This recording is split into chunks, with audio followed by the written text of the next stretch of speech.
Legend of Total War here, and today we're doing another top 5 Total War video. This time we'll be covering the top 5 easiest starting positions in Total War Warhammer 2 on Legendary difficulty, specifically for Mortal Empires.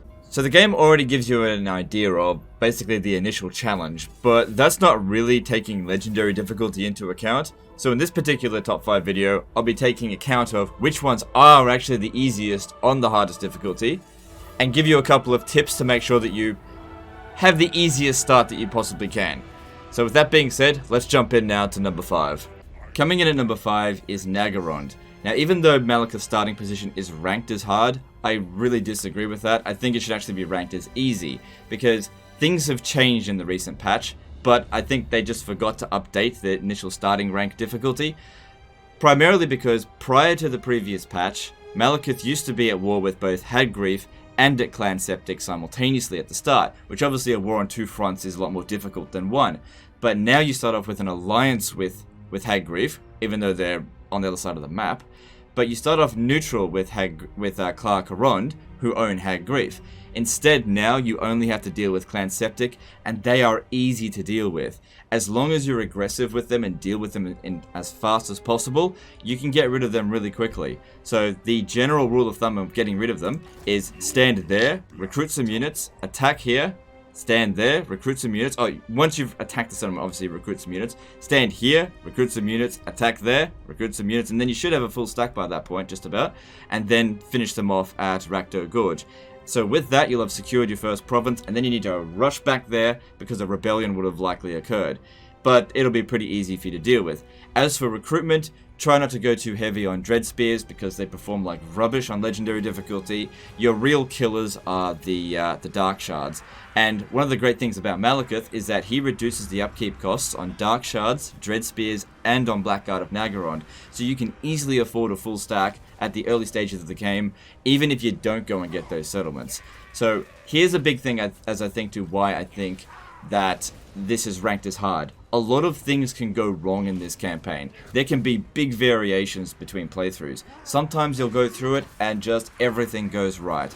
And other times you'll do things exactly the same and get a completely different result. And it really does largely depend on Hargoneth. What Hellebron does in her campaign will largely affect how you're going to have to play yours. Once you've secured your first province, basically what you want to be doing is keeping an eye on her. If she loses a battle and her balance of power strength goes way down, it's time to confederate her straight away, because if you give her the chance to build up, she'll usually break off all ties and declare war on you. Because the AI get loads of cheats, you won't be able to out-recruit her, so best to confederate her early, because you're going to want to confederate her. She's a good legendary lord. So that's something that can go either right or wrong. The next thing that can go right or wrong is Mung. You're going to have to deal with Mung one way or another. The sooner the better, but if Mung declares war on you, you'll lose the advantage. Basically, what you want to be doing with Mung is preferably have two armies positioned up here and strike both their settlements at the same time and just eliminate them in one go. But there's always a chance they'll declare war on you before you're ready. The next thing that can go wrong is, and this usually does happen, is that the exiles of Nehek will start securing province down here and come smashing up Rakdo Gorge constantly. Now that's something that's very common, but is very manageable. But apart from that, things to consider is that Malekith is a 10 out of 10 legendary lord. He's a good fighter, he's a good caster, he's a good general, and he's a good faction leader. He's got loads of things that boost all of it. You start off with the best wizard you can get, which is a fire wizard. So getting her leveled up very quickly and getting Burning Head and Flamestorm will really help out your army. You've got all the tools you'll need to have a strong campaign, and as long as you keep these things in mind, even if everything goes wrong, you'll pretty much always be fine. And that's why this is ranked number 5. Anyway, let's now move on to number 4. Coming in at number 4 is Clan Squire. Now, this is ranked as a hard start, but obviously I disagree with that. Now, it's probably ranked as a hard start because you will have a lot of people declaring war on you right at the start. You already start off at war with Estalia, and it's pretty much guaranteed that Tilly is going to declare war on you. Same thing with the Wood Elves, Clan Angren, Carcassonne, so on and so forth. Nobody likes Clan Squire. And you know what? That's okay. Because the more battles you fight, the more you can level up your characters. And the thing is with Clan Squire is that even though they do have a lot of enemies, they're so damn strong that they can deal with them. Because Ikit Claw is a 10 out of 10 Legendary Lord, and you've got everything that you need to get him leveled up right at the start. If we have a look at Skaven Blight itself, which is arguably the best Skaven settlement in the game, although it only starts off at tier 1, you can build it up quite quickly. It is possible, if you want to do this, which I don't really recommend, but you can do it, you can actually deliberately lose the settlement to rebels, and then recapture it, and then using food, push it straight up to tier 4. But I don't really recommend doing that, because it doesn't take that long to grow up Skaven Blight anyway. By Skaven Blight constantly revolting, you can get Ikit Claw and any other generals that you have in the area leveled up very quickly.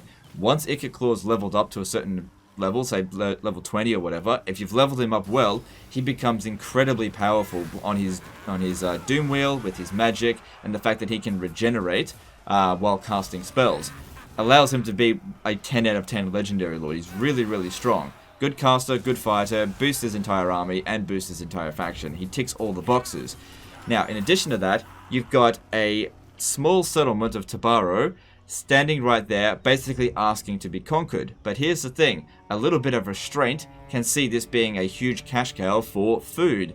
By sacking it every turn, at least for the first few turns, you can gain some additional experience while the public order is going downhill on Skaven Blight, and also gain some food. Once you've hit max food, then occupy it, get it straight to tier 3, and usually by this point here, Tilly is declaring war on you and sending armies your way, and then you just basically move back and forth and just keep swatting them back and forth. Even though you're not really expanding, you're expanding your generals and slowly growing Skaven Blight, because it does take a little while to grow. If you didn't go with the tier 4 cheese, which again I don't recommend. Now, in terms of faction mechanics, Clan Squire is probably one of the strongest races in the game, because you've got the Forbidden Workshop. The Skaven have some of the best units in their roster, and most of those units can be upgraded in the Forbidden Workshop. Specifically, Rattling Guns, Warplock Jezzails, Poison Wind Mortars, and Doom Wheels. Those are some of my favorite units that are pretty much a must-have in all of my Clan Squire armies. And if that's not enough, if you run into any problems, you can always just fucking drop a nuclear bomb on any enemy, which will pretty much destroy any cavalry or infantry unit. However, don't use Doom Rockets on single entity targets, because it's not going to do much damage. And all of that put together is why I think that Clan Squire is an easy starting position, and why it's getting the number 4 spot. Let's now move on to number 3. Coming in at number 3 is Clan Ashen. Now this is a faction start that's ranked as normal difficulty, but I personally think it should be ranked as easy or even very easy. One of the things that makes it particularly easy is your cozy starting position. You have the easternmost settlement on the map, and it's very difficult for any of the major factions to get to you at Flayed Rock.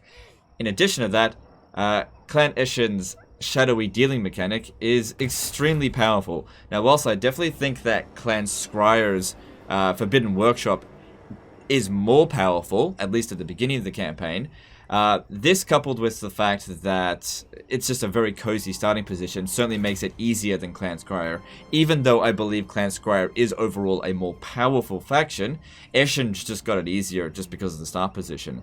Now, in addition to that, the initial starting enemies that you're going to have, so that being the Red Cloud and soon after Karak Azul, are really easy to deal with. Greenskins in general, until they get their update, are absolute pushovers. They will, in order to compensate for their extreme weakness, just spam out armies, but for the Skaven, that can actually be a good thing. As long as you make use of your ambushing mechanics, you can pick them apart one army at a time, and use their armies to generate food, experience, and money so that you can develop your settlements really quickly. It's always good to get lots of food. So, in terms of how good is Snickich, he doesn't really boost his army by a whole lot. He's definitely not a 10 out of 10 legendary lord, unless you take into consideration the big old snap, the plunge into anarchy, which isn't available until you get to like level 30 anyway, which that's not early game stuff. Even though you can get him there pretty early. He's an amazing fighter, but he's sort of best in a duel or surrounded by his own infantry. If you get him in a bogged down fight with large units or other infantry, he is quite squishy, so he's really best at going in there, killing the enemy general or whatever, and then getting out of there. Now, one of the best things about Snikish, though, is his actual animation. Now, in Total Warhammer 2, like when you're running down enemy like single entity units, there's so much derpiness involved, but Snikich's animation is so good at sniping enemy units. He's probably the best unit in the game for actually running units down. So that's one of the reasons why he's such a good killer.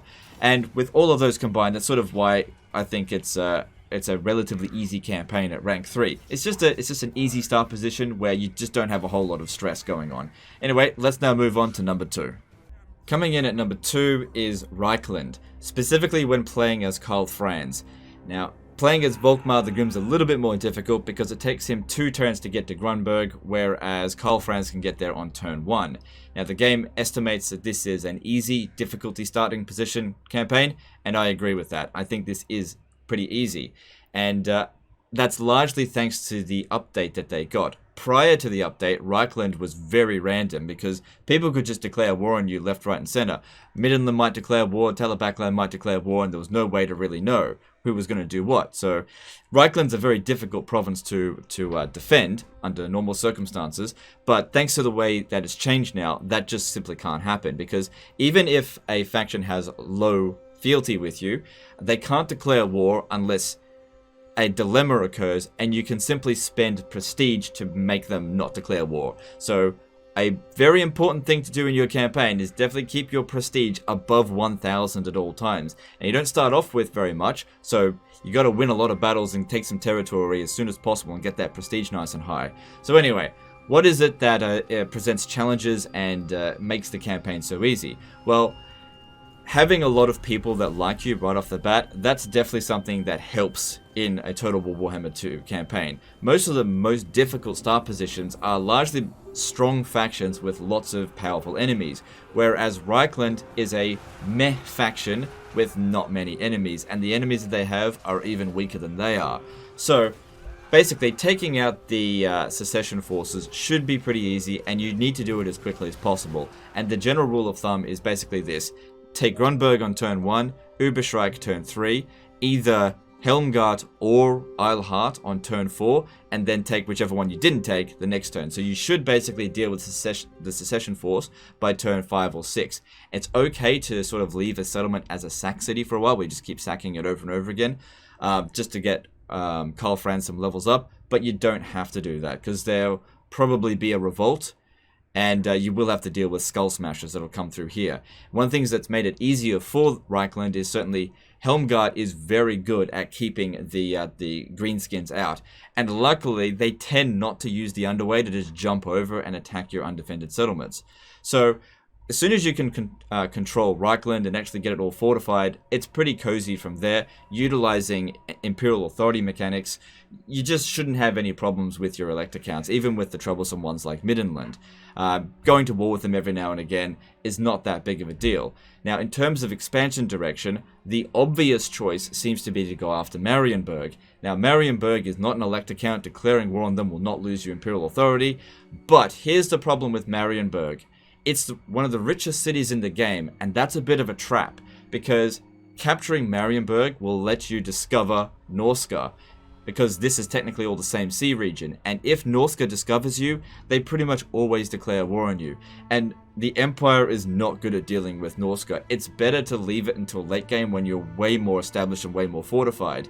Instead, what I recommend doing is, rather than going for the richest city in the game, or at least in the area, go for what is not necessarily that rich, but what is easy, going through Bastogne and Paravon and making your way towards your initial enemy, the Skull Smashers. Taking Massive Orcal as soon as possible will basically stop the Green Tide from just constantly annoying you.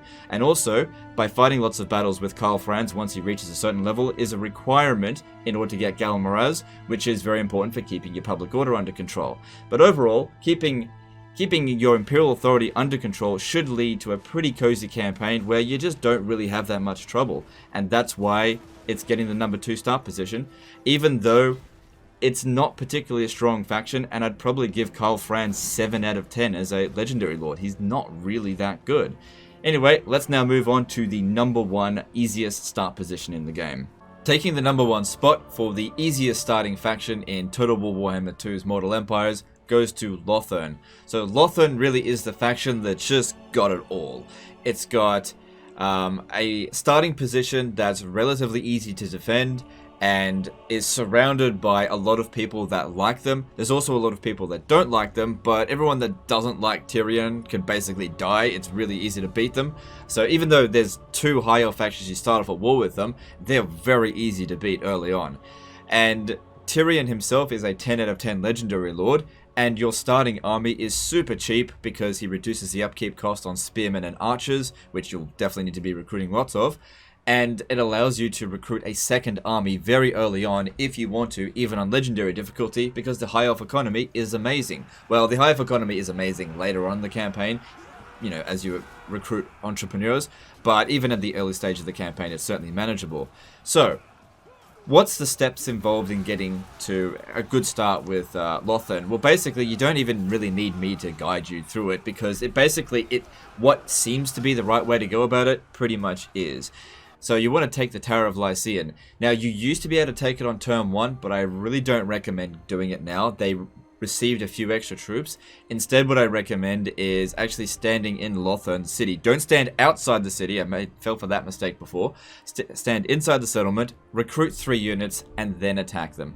They'll sit there, they'll start recruiting, but they won't recruit anything. So also attach your noble, then attack it. Very easy to beat. Make sure you recruit loads of archers, not spearmen. Just like with the Dark Elves, your best units are archers, not spearmen. Spearmen are just there to hold the line, and you only need a handful of spearmen to hold them back for a good long time, and like 3/4 of your army can be archers. Silver Helms aren't great, but in the early stage of the campaign, they do just fine. The Ithilmar chariots are good as well, but you probably want to phase them out eventually. So the High Elves really are such a versatile faction. They just get everything. They've got like amazing infantry, they've got the best archers in the game, unless you count Way Watchers. They've got amazing dragons. They've got pretty good cavalry, although I don't like dragon princes. And they've just got it all. They've got the best economy in the game. And it's just an easy starting position where you really should be able to go through the entire campaign, even if you make a bunch of blunders, just not have any issues. It's super easy to confederate other legendary lords, because influence is just not difficult to get playing as Tyrion. So you'll be able to spend a bit of influence, confederate Alariel very early on, then Nagaroth, and then Teclis shortly after that, if you go for that. So I've never had any serious trouble with a Lothern campaign, even though I've made some pretty serious blunders throughout the campaign before. You're always able to bounce back really quickly because the High Elves is just such a versatile, such a strong race.